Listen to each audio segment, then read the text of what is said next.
هتلر، سماني دولار. هتفهم انت ليه الاختيار الاسود؟ مش عشان طارق احسن منك، لا، عشان انت اوسخ خلق ربنا.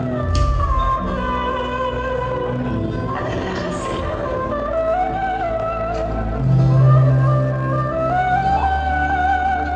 اكتر من الاسئله اتاذيتها ما اظنش.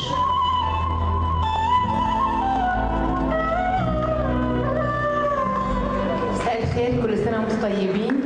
طبعا الجائزة دي أكيد للمؤلف الصديق محمد أمين راضي، للمخرج المبدع خالد مرعي، لطارق جناني اللي لسه هو واخد جائزة على الإنتاج المميز جدا اللي كان عامله، وللنجوم اللي كانوا معانا ومش موجودين النهارده، منى شلبي، عمرو يوسف، محمد شاهين، وظافر زين العابدين، سلوى خطاب، وكل اللي كانوا معانا. بشكر القائمين على الاحتفالية دي، وبشكر مصر وشعب مصر اللي احتضني واحتواني في الوقت الوطني اللي بيمر بمحنة. بتمنى ان كل الموجودين يصلوا البلد